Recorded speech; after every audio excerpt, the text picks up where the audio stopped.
जमी विक्रय न हेणु अन्य जनक नाम पट्टा है केमिति अभियोग आनिले आदिवासी युवक।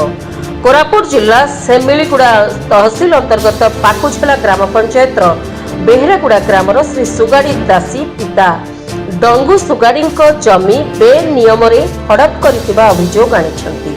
ग्रामवासी पूर्व पुरुषरू लुंगरी मौजा खाता नंबर 76 प्लॉट नंबर 125 समुदाय 2 एकर 23 सेंट सुआड़ा केन्दु पिता सुआगड़ शुक्रा जाति परजा नाम जमी पंजीकृत होती। जमी को दीर्घ वर्ष होब बद देखा मिली।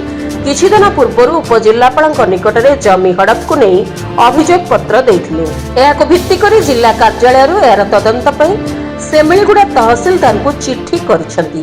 ईश्वर चंद्र कुलदीप मोहन महांती एलियास बारिक 85 सेंट पंजीकृत होइथिबा कहिसेंती। डिमार्केशन विषय रे तहसिलदार को पचारिबारु से सीधासळख कहिसेंती जे मो निकट को चिठी हस्तगत होई नथिबा कहिसेंती।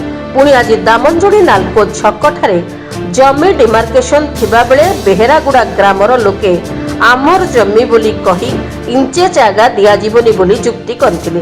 उक्त घटना रे सेमिलीगुड़ा पुलिस पहुंची सिविल कोर्ट रे आवेदन करिवा पई कही लोकन को बुझासुझा करथिले। परिशेष रे लोके शांति पड़ी फेरी जाइथिले।